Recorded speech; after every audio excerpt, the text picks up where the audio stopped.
ఈరోజు తెలంగాణ రాష్ట్రంలో జనాభా దామాషా ప్రకారం మాదిగలకు 12% రిజర్వేషన్,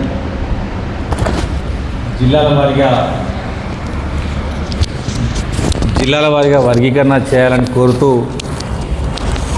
ఈరోజు ఇక్కడ భూపాలపల్లిలో ఆత్మీయ సమ్మేళనం సందర్భంగా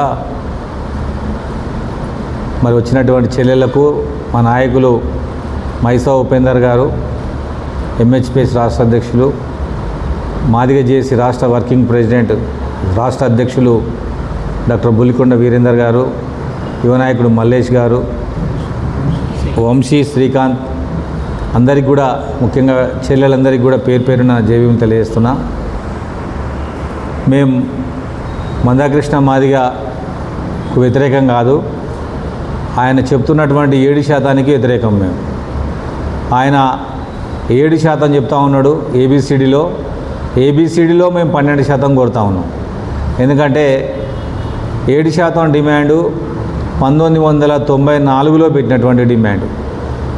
3 దశాబ్దాల తర్వాత అదే జనాభా ఉండదు. ప్రతి 10 ఏళ్లకు ఎస్సీ జనాభా 2 నుంచి 3% పెరుగుతుంది.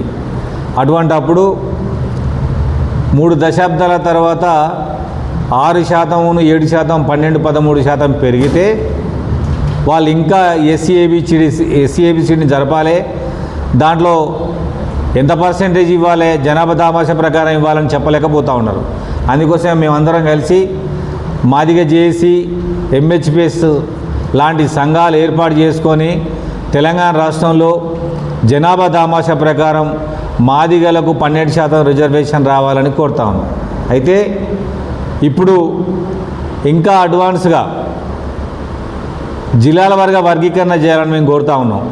సుప్రీంకోర్టు రాష్ట్రాలు చేసుకోవచ్చు అని తీర్పిచ్చిన తర్వాత రాష్ట్రాలు వర్గీకరణ చేసేటప్పుడు జిల్లాలనే ప్రాతిపదికగా తీసుకోవాలని కోరుతా ఉన్నా. ఎందుకంటే వరంగల్ జిల్లాలో 100 మంది ఎస్సీలు ఉంటే 80 మంది మాదిగలు ఉంటారు, 20 మంది మాలలు ఉంటారు. అటువంటప్పుడు 7%, 6% అనే నిష్పత్తి సరిపోదు. జనాభా దామాషా ప్రకారం ఇక్కడ 12% పైన వస్తేనే మాదిగలకు న్యాయం జరుగుతుంది. అందుకోసమనే రాష్ట్ర ప్రభుత్వాన్ని మేము కోరుతా ఉన్నాం, రాష్ట్ర వ్యాప్తంగా 12% ఇవ్వండి, జిల్లాల వారీగా వర్గీకరణ చేయండి అని ముఖ్యమంత్రి గారికి విజ్ఞప్తి చేస్తూ ఉన్నాం. అదేవిధంగా ఇవాళ ముఖ్యమంత్రి గారు వర్గీకరణకు అనుకూలంగా ఉన్నారని చెప్పడానికి మనకు ఎటువంటి సందేహం లేదు. అసెంబ్లీ జరుగుతున్నప్పుడే సుప్రీంకోర్టు తీర్పు వచ్చినప్పుడే ఏ రాష్ట్రంలో చేయకపోయినా తెలంగాణ రాష్ట్రంలో నేను చేస్తా అని చెప్పి ముఖ్యమంత్రి గారు ఒప్పుకున్నారు. అదేవిధంగా దానిలో భాగంగానే మంత్రి ఉత్తమ్ కుమార్ రెడ్డి గారి నేతృత్వంలో మంత్రివర్గ ఉపసంఘం వేయడం జరిగింది. వారు ఒక కమిటీ సిఫారసు చేసి దీన్ని రాష్ట్ర వ్యాప్తంగా ఏకసభ్య కమిషన్ వేయాలని ఇవాళ చెప్తే ఏకసభ్య కమిషన్కి మన వాళ్ళందరూ కూడా రిప్రజెంటేషన్ ఇస్తూ ఉన్నాడు.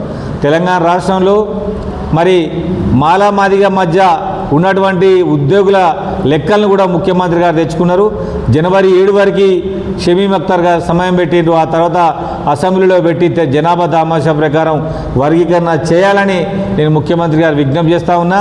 అదేవిధంగా మరి భూపాలపల్లి జిల్లా ప్రాంతంలో ఉన్నటువంటి యువకులకు, విద్యార్థులకు, చెల్లెలందరికీ విజ్ఞప్తి ఏంటంటే హైదరాబాదులో మనం పెద్ద బహిరంగ సభ పెడదామా లేదా ఎట్లా పెడదామన్న విషయం మీద కూడా యువకులు, విద్యార్థులందరూ కూడా ఆలోచించాల్సిందిగా మీ అందరిని కోరుకుంటూ మావి 2 డిమాండ్లు. ఒకటి, తెలంగాణ రాష్ట్రంలో మాదిగలకు 12% రిజర్వేషన్ ఇవ్వాలి, జిల్లాల వారీగా వర్గీకరణ చేయాలనేది మా ప్రధాన డిమాండ్ అని తెలియజేస్తూ ఉన్నా. అదేవిధంగా మరి రానున్న రోజులలో ముఖ్యంగా యువకులు, విద్యార్థులు, చెల్లెలందరూ కూడా ఈ ఉద్యమంలో భాగస్వామ్యం కావాలని, మీకోసం జరుగుతున్న ఉద్యమంలో మీరు భాగస్వామ్యం కావాలని మీ అందరిని కోరుకుంటూ ఈ అవకాశం ఇచ్చినటువంటి చెల్లెలకు, యువ నాయకులకు, పత్రికా విలేకరుల మిత్రులకు అందరికీ కూడా పేరు పేరున జైవీం తెలియజేస్తూ ముగిస్తా ఉన్నా.